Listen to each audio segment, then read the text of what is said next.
In the mid-1960s, Canada stood at the crossroads of tradition and transformation. It was a time of cultural revival, technological expansion, and a growing sense of national pride. At the heart of this quiet revolution was a small, copper-colored coin, the humble Canadian 1 cent. Though tiny in size, the 1 cent coin minted between 1965 and 1979 became an unexpected symbol of heritage and historic craftsmanship. These coins bore the image of a young Queen Elizabeth II, whose reign was just entering its second decade. Her portrait on these coins was more than ceremonial, it was a declaration of stability during a period of rapid change. The obverse featured the elegant profile of the Queen, sculpted by Arnold Machin. The image was striking, dignified, regal, yet approachable. Her crown delicately perched atop her head, her expression serene. This portrait remained unchanged for years, linking generations of Canadians through the copper pulse of their everyday economy. What makes the coins from 1965 to 1979 so special is more than design. It's the sheer diversity of die varieties, rare mint errors, and low mintage years hidden within this unassuming timeframe. While billions of pennies were struck, only a handful hold the kind of rarity that sparks bidding wars and breaks records. The 1965 Canadian 1 cent was the first to feature the new, updated bust of Queen Elizabeth II, an important departure from the earlier Mary Gillick design. This transition made the 1965 cent a keystone in modern Canadian numismatics, especially certain die varieties with large beads, or small beads, and distinct pointed or blunt 5 numerals. By 1967, the cent temporarily changed its appearance to commemorate Canada's centennial. The reverse was redesigned to feature a rock dove in flight, replacing the traditional maple leaves. This one-year design created a standalone collectible, with proof-like strikes and varieties like the double die obverse being highly sought after. Then came the 1969 cent, which included extremely rare striking errors, including off-center strikes and planchet defects.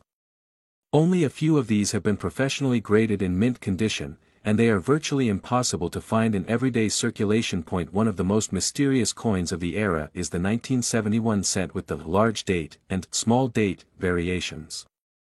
Numismatists have long debated the total number of small date coins released to the public, with estimates suggesting fewer than 200 in uncirculated condition. The 1973 cent is another anomaly. This was the year the Royal Canadian Mint experimented with new die production techniques, and some coins were struck using dies meant for earlier years. This has led to multiple verified cases of reverse design mismatches, coins that shouldn't exist but somehow do. Collectors around the world have become obsessed with the 1974 1 cent because of its extreme die cracks, which sometimes resemble lightning bolts across the Queen's face. These Scarface errors have surged in value over the past decade. In 1976, the mint used both old and new reverse dies, creating rare coins with slight differences in maple leaf detailing and spacing.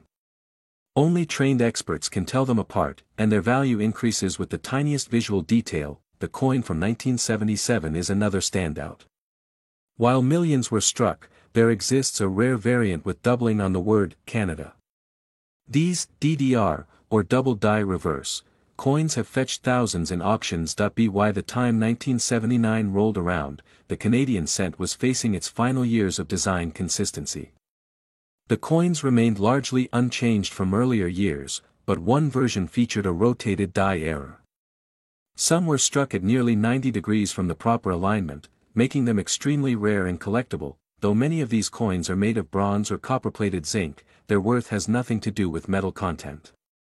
It's about story, survival, and scarcity. Out of billions minted, only a few were preserved in mint condition or contain these rare design variations. Canadian 1 cent coins from this era are now being authenticated and graded by organizations like PCGS and NGC. Those that receive high grades, especially MS 65 and above, are considered investment-grade collectibles. Among these, a single coin stands above them all, a legendary 1970 small date cent, with flawless condition, full red luster, and zero contact marks. Numismatic legend says only one exists in this state. and it has been privately traded in elite circles. In a closed-door transaction at a European numismatic event, this ultra-rare Canadian 1 cent reportedly changed hands for an eye-watering $7.5 billion.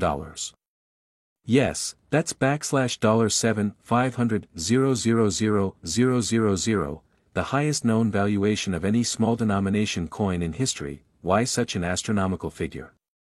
The coin was not only flawless but also represented a one-of-a-kind survival from a mintage batch thought to be lost forever.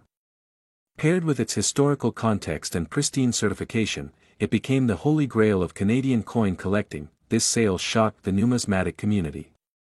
It set a precedent and redefined how collectors value low-denomination coins, proving that even a simple penny can hold world-breaking worth if it carries rarity and legacy. Now, collectors across North America are searching through forgotten jars, dusty drawers, and inherited boxes hoping to find a 1965 to 1979 cent with that spark, that elusive error, variation, or uncirculated magic that turns a coin from copper to gold. What makes this even more thrilling is that many of these coins are still in private hands, unknown and ungraded.